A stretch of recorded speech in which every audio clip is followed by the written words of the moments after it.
Hello there and welcome to the series of Advanced GRE English Vocabulary for sure success in CSS, PMS, PCS, UPSC and other competitive exams। इस lecture की free PDF की link description में मौजूद है, आप वहां से जाके फ्री पीडीएफ डाउनलोड कर सकते हैं। आज इसकी वीडियो नंबर 37 है, तो मैं इंशाल्लाह कोशिश करूंगा कि रेगुलरली वीडियोस अपलोड करूं। काफ़ी दोस्तों की डिमांड थी कि मैं अपलोड करूं बाकी जो रिमेनिंग वीडियोस हैं जीआरई की, तो इंशाल्लाह आज से कंसिस्टेंटली आपको वीडियोस जो हैं वो आती रहेंगी। So let's get started. पहला वर्ड है cash. Cash is the noun in the list of parts of speech. The meaning is a hidden store of things such as weapon.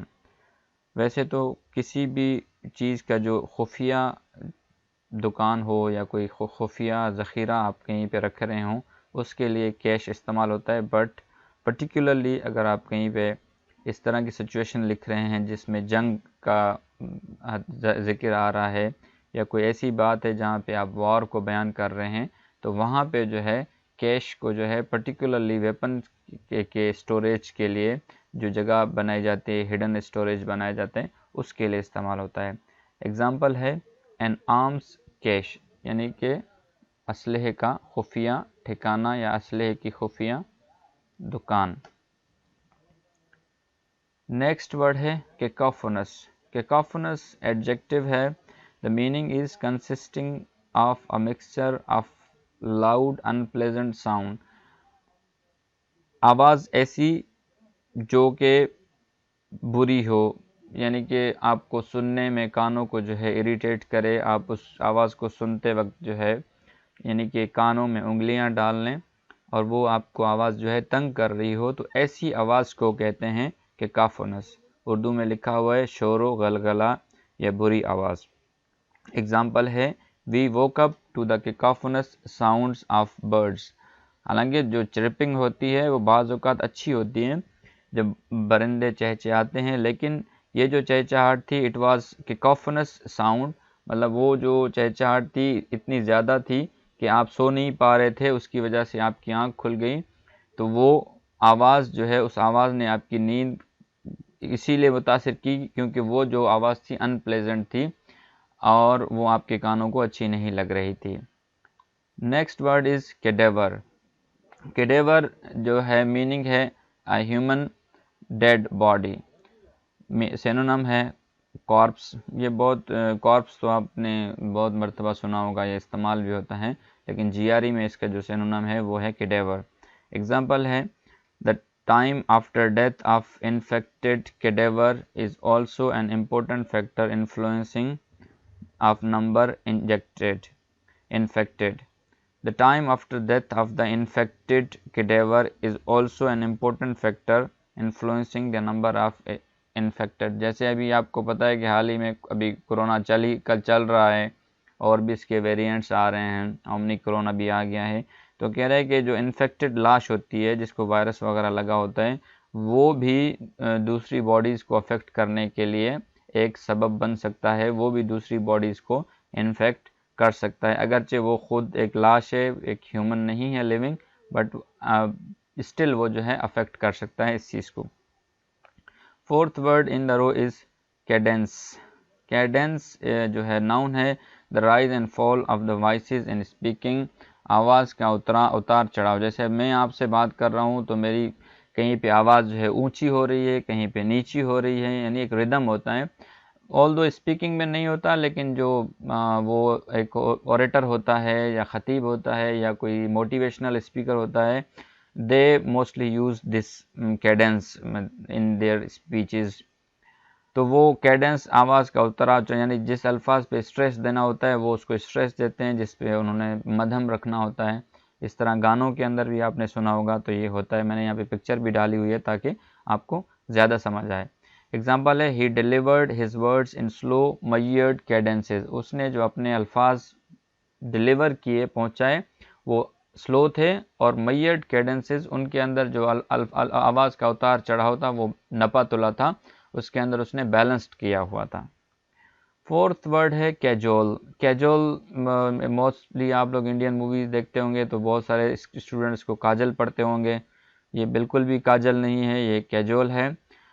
Meaning है to make somebody do something by talking to them and being very nice to them.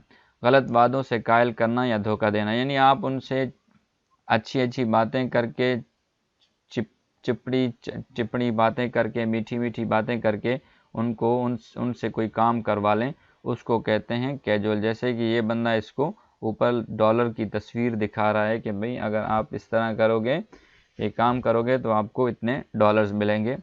Synonym है coax. Example है he cajoled me into agreeing to do the work. उसने मुझे ये काम करने के लिए गलत बातों से बहला फुसला कर मुझसे ये काम करने पर मुझे रजामंद कर लिया। सिक्स्थ वर्ड है क्लैमिटी। क्लैमिटी यूज़ होता है डिज़ास्टर, इसका सिनोनिम है नीचे लिखा हुआ है, an event that cause great damage to people's lives and property. Mostly जो अर्थक्वेक्स आते हैं, वॉल्केनोज होते हैं, फ्लड्स आते हैं, उसके अंदर जो मेजर डिज़ास्टर होता है, मेजर जिसमें ज़्यादा प्रॉपर्टी और लाइफ्स को नुकसान पहुंचता है, उसको कहते हैं क्लैमिटी। एग्जाम्पल है Sudan suffered a series of calamities during the 1980s। कि सूडान में एक क्लैमिटीज़ यानी तबाही और मुसीबत की सीरीज़ तो सूडान ने बर्दाश्त की, कब? 1980s में। नेक्स्ट वर्ड है कॉल्ड्रन। कॉल्ड्रन देखिए मैंने दो स्पेलिंग लिखे हुए हैं, एक है CAULDRON, एक है CALDRON। ये वो लोग जो मतलब ऑलरेडी इंग्लिश से फेमिलियर हैं, उन्हें तो पता होगा कि इन दोनों में से कौन सी किसकी स्पेलिंग है, but for those who are beginner उन्हें बता, क्योंकि ब्रिटिश और अमेरिकन स्पेलिंग में बाज़ अल्फाजों में फ़र्क है। जैसे कि कलर होता है COLOUR, जो है वो ब्रिटिशर्स लिखते हैं कलर की spelling, whereas the American writes COLOR color. American जो है वो यू को खा जाते हैं। तो यहाँ पे भी जो CAULDRON है ये ब्रिटिशर्स की स्पेलिंग है, और जो CALDRON है वो है अमेरिकन की। तो इसमें आप कोई भी यूज़ कर सकते हैं, डिपेंड अपॉन योर कंट्री या depend upon the usage of language in your country. Pakistan में मोस्टली हम अमेरिकन ब्रिटिशर्स को फॉलो करते हैं, लेकिन अगर आप अमेरिकन स्पेलिंग को भी फॉलो करें तो वो भी एक्सेप्टेबल है। मीनिंग है a large deep pot for boiling liquid और cooking food over a fire. आप लोगों के यहाँ अगर खैरात या शादियाँ होती होंगी तो आप लोगों ने देखा होगा कि देगें पकती हैं, देग आपने देखा होगा कि जिसमें चावल पकते हैं, तो वो जो है देग या पतीला, बड़ा हांडा को कहते हैं कैल्ड्रॉन।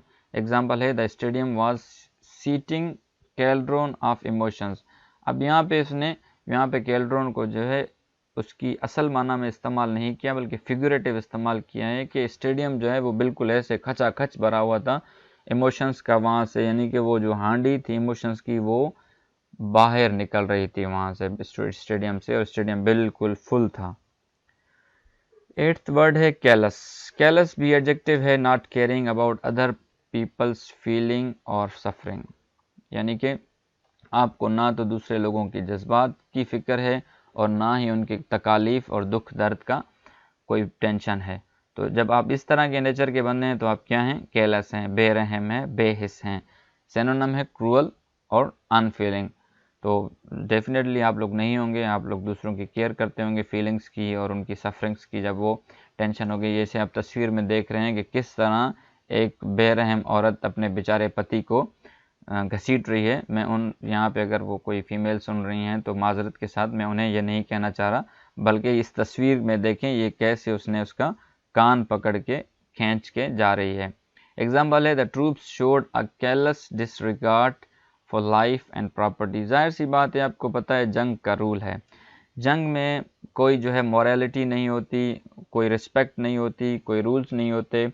जंग तो फिर जंग होती है। तो ट्रूप्स जब किसी गाँव में, शहर में, किसी मुल्क में हमला करते हैं तो वो फिर क्या करते हैं? केयरलेस डिसरिगार्ड दिखाते हैं, बेरहमी का मुजाहरा करते हैं लाइफ और प्रॉपर्टी के लिए। सेकंड वर्ड है कैलो।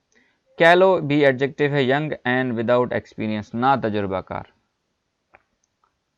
एक्सपीरियंस की कमी है।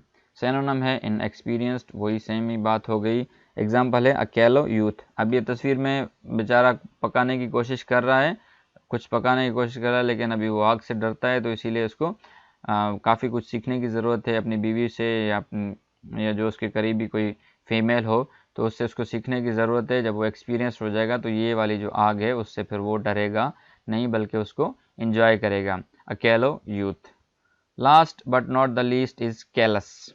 Callus is a noun an area of thick hard skin on a hand और foot usually caused by rubbing. ये आप देख रहे हैं यहाँ पे हाथों में, ये रबिंग से भी होते हैं, लेकिन मोस्टली अगर आप लोगों ने घरों में काम करवाया हो, अपने कंस्ट्रक्शन वगैरह करवाई हो, तो आपको अंदाज़ा हो जाएगा, या अगर आप ख़ुद की हो आपने, तो मज़दूरों के हाथ पर ज़्यादातर ये निशान होते हैं। और मैं अभी रिसेंटली घर की कंस्ट्रक्शन करवा रहा हूँ, तो मैं ख़ुद पार्टिसिपेट कर रहा हूँ बाज़ जगहों पे, तो बिल्कुल हाथ में छाले पड़ जाते हैं। इनको कहते हैं कैलस। एग्जाम्पल है, the calluses on her palm showed how hard she had to work. उसके हाथों के छाले ये बता रहे हैं कि उसको कितना मुश्किल और सख्त काम करना पड़ता है। So this was the vocabulary of the day. Thank you for watching.